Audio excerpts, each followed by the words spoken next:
Siloam. Even if you raise up your hand in the meeting, no one gives you chance.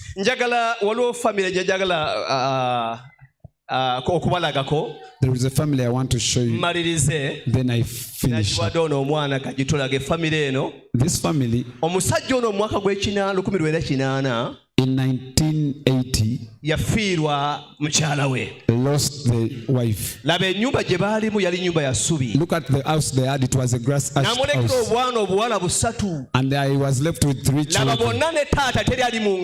Look at them. They are barefooted with their father. The village laughed. This man went and farmed that he may buy books for his children to study.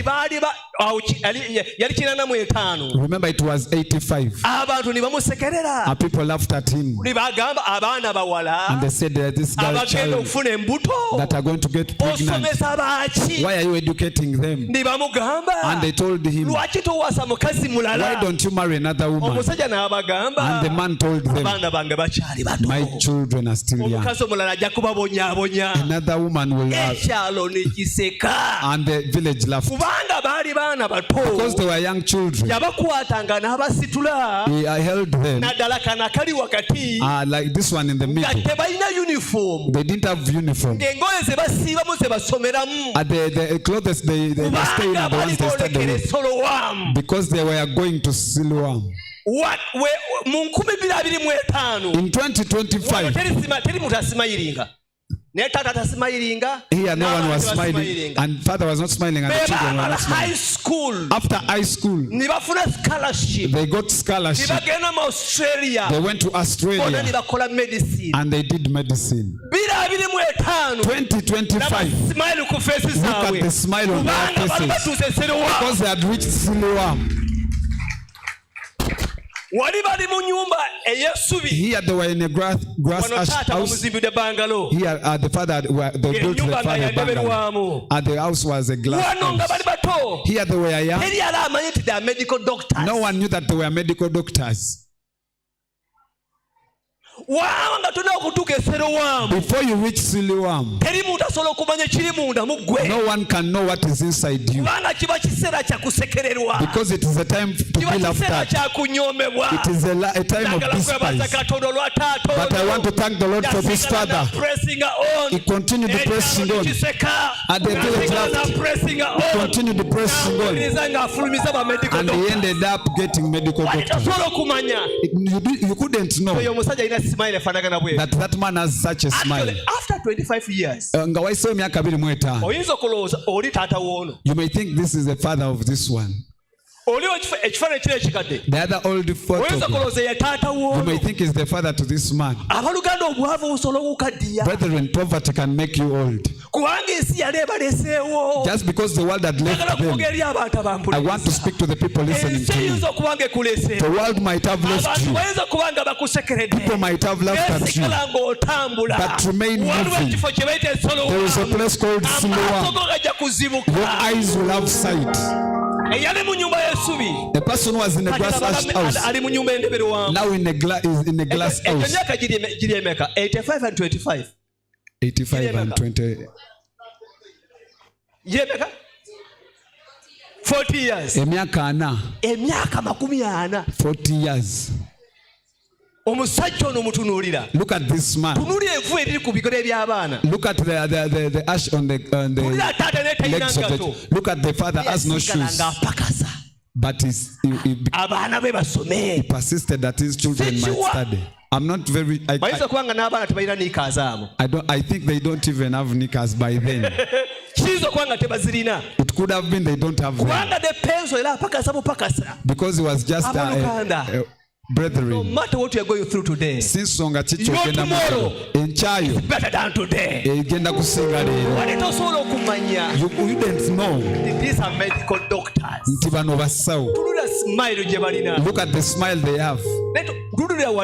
Look at the first photo. You wouldn't see their photo. Some of you don't have a smile. Not because you don't have it, but just because the world left you. Your tomorrow is going to be better than today.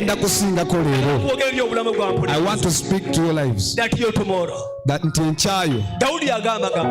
David said as I finish, that a poor man cried to the Lord, and he heard my cry, and he saved me. He picked me from dust. Let us go to Psalms 40. Brethren, you cannot accept that these people are these ones. Laba smile, laba bulungi. Pastor says you're ugly because you're ugly. It is because of poverty. The Bible says,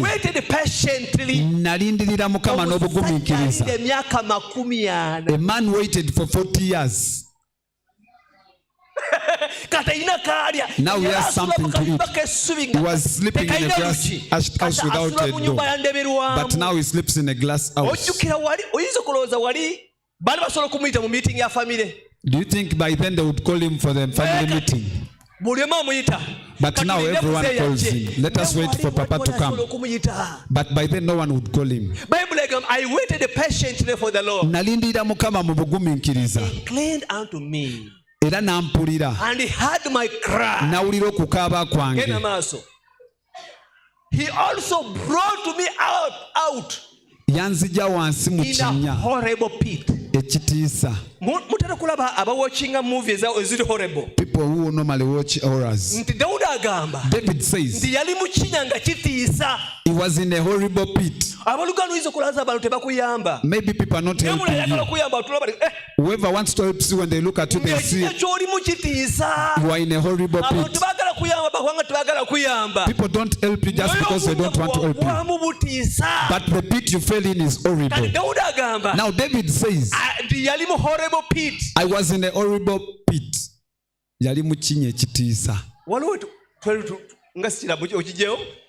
He also brought me out of the horrible pit. And out of merry clay. And he set my feet upon the rock. Establish my steps. Brethren, if you're in the pit, you have no destiny. I want to speak to everyone this morning. I feel inside my heart there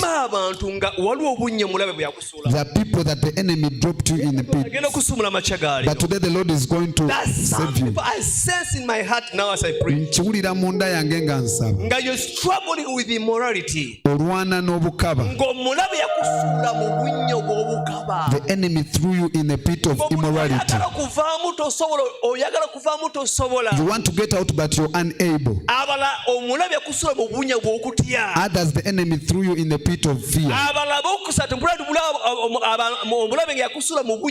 To be misunderstood. Some of you are in a pit where whenever you speak, no one understands you. They interpret you differently. And the fourth people I feel in my heart, that the enemy threw you in the pit of pride. But the Lord is releasing you this morning. No matter how big and horrible pit of God is here to deliver you this morning. And I'm not saying that